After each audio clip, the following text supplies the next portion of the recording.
The Tale of Benjamin Bunny by Beatrix Potter. One morning a little rabbit sat on a bank.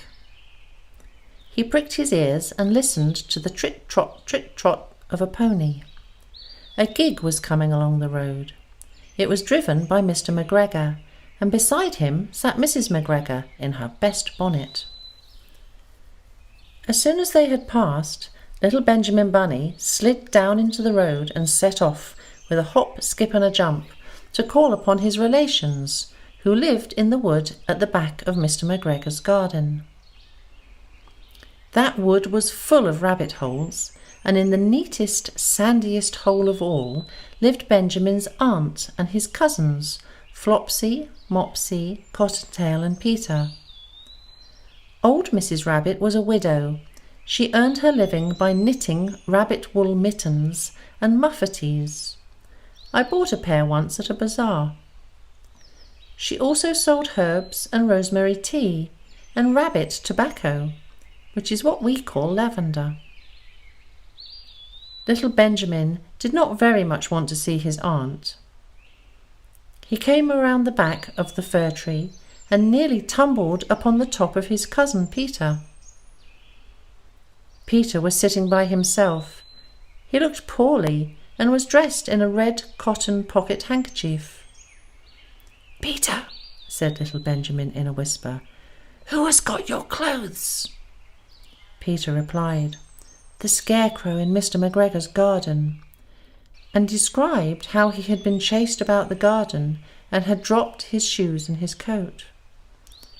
Little Benjamin sat down beside his cousin and assured him that Mr. McGregor had gone out in a gig, and Mrs. McGregor also, and certainly for the day, because she was wearing her best bonnet.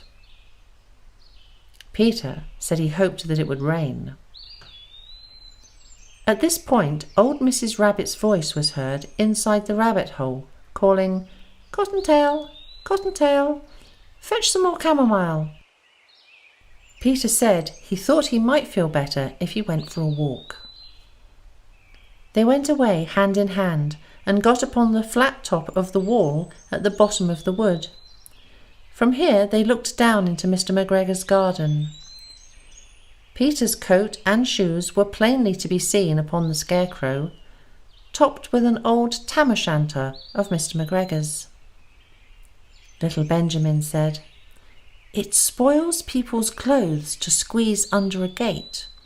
The proper way to get in is to climb down a pear tree." Peter fell down head first, but it was of no consequence, as the bed below was newly raked and quite soft. It had been sown with lettuces. They left a great many odd little footmarks all over the bed, especially little Benjamin, who was wearing clogs.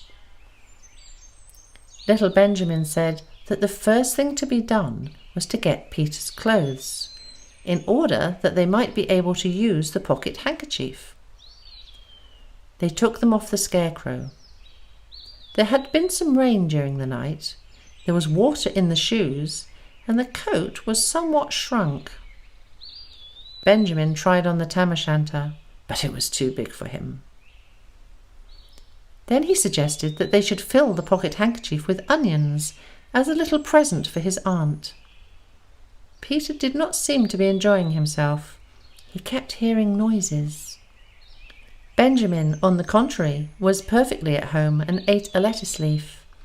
He said that he was in the habit of coming to the garden with his father to get lettuces for their Sunday dinner. The name of little Benjamin's papa was old Mr. Benjamin Bunny. The lettuces certainly were very fine. Peter did not eat anything. He said he should like to go home. Presently he dropped half the onions. Little Benjamin said that it was not possible to get back up the pear tree with a load of vegetables. He led the way boldly towards the other end of the garden. They went along a little walk on planks under a sunny red brick wall. The mice sat on their doorsteps cracking cherry stones. They winked at Peter Rabbit and little Benjamin Bunny.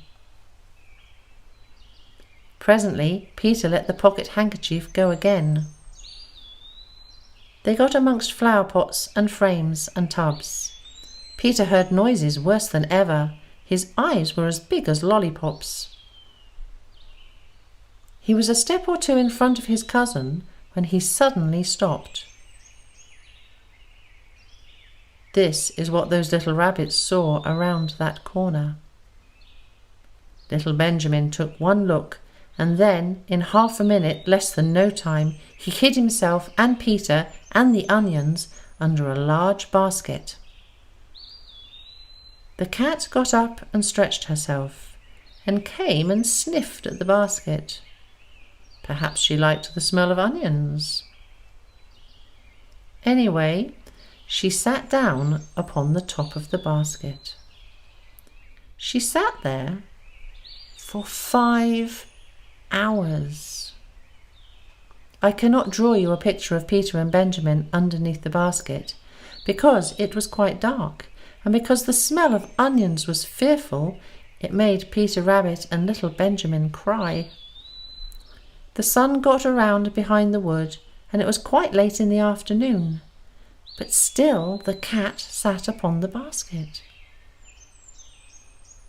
At length there was a pitter-patter, pitter-patter, and some bits of mortar fell from the wall above. The cat looked up and saw old Mr. Benjamin Bunny prancing along the top of the wall on the upper terrace. He was smoking a pipe of rabbit tobacco and had a little switch in his hand. He was looking for his son. Old Mr. Bunny had no opinion whatever of cats. He took a tremendous jump off the top of the wall on top of the cat and cuffed it off the basket and kicked it into the greenhouse, scratching off a handful of fur. The cat was too much surprised to scratch back.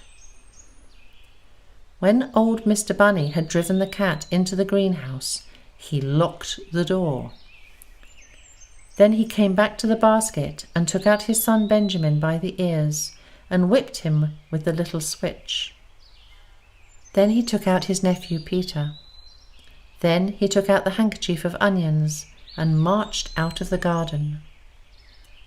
When Mr. McGregor returned about half an hour later, he observed several things which perplexed him. It looked as though some person had been walking all over the garden in a pair of clogs, only the footmarks were too ridiculously little. Also, he could not understand how the cat could have managed to shut herself up inside the greenhouse, locking the door upon the outside. When Peter got home, his mother forgave him because she was so glad to see that he had found his shoes and coat. Cottontail and Peter folded up the pocket handkerchief, and old Mrs. Rabbit strung up the onions and hung them from the kitchen ceiling with the bunches of herbs and the rabbit tobacco.